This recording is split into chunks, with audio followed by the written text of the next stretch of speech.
Welcome to The Explainer. Today, we're exposing the invisible forces quietly draining your wallet. We're breaking down the dark psychology of pricing and revealing exactly how sellers manipulate your mind to force you to buy. That quote hits so hard because right now, you might be swiping a credit card online thinking you're just buying something for pleasure. But the dark reality is, brands know that to actually get a sale, they have to push your pain buttons first. Exactly. Let's dive right into Section 1, the architecture of pain. Master sellers do not push product features. They actively manufacture emotional pain, and it happens in 3 steps.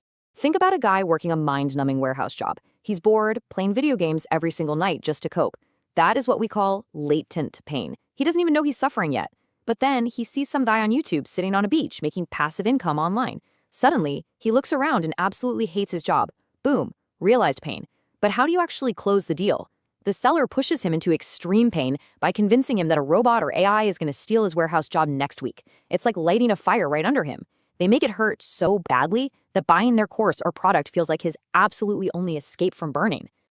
Wait, that's actually crazy. You literally get pushed into a corner by your own emotions, which brings us perfectly to Section 2, the decoy and the anchor.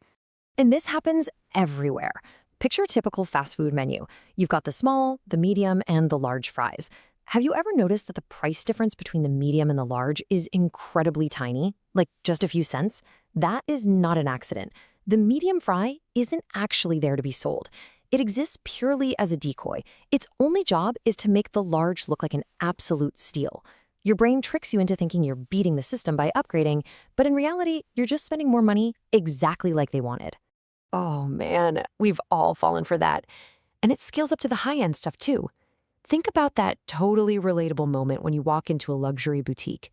You see this massive $900 candle sitting by itself on a pedestal. Now, they don't actually expect you to buy a $900 block of wax. That candle is just an anchor.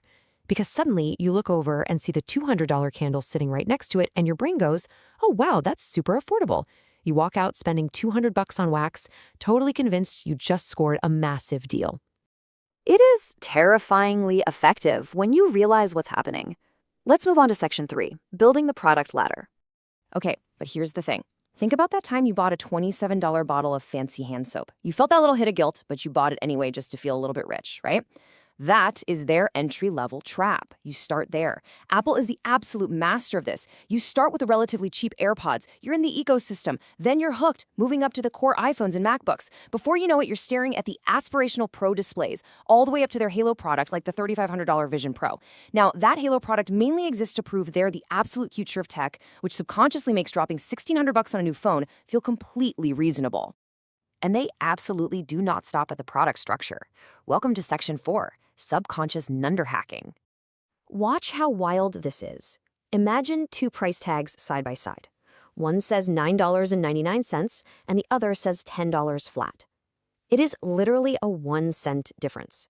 But knocking off that single penny to hit $9.99 screams to your subconscious, hey, this is a cheap mass market deal. But that crisp, rounded $10, that signals luxury. It signals prestige. It silently tells your brain, we don't need to trick you with pennies. This is pure quality. And it gets even weirder. Research shows that our brains literally process a price as lower if it takes fewer syllables to say it out loud. It's called phonetical discounting. Think about it. A number like 27 feels vastly more expensive than 22. Even though the actual dollar difference is tiny, it feels huge simply because it takes a fraction of a second longer for your inner monologue to sound out all those syllables. Which brings us to our final and maybe most powerful strategy, Section 5, the silent close. So, picture this. You have diagnosed your client's extreme pain. You've positioned yourself as the absolute only lifeboat off their burning island. They finally ask for the price. You state your high price. You look them in the eye and say, it's $3,000 with complete confidence.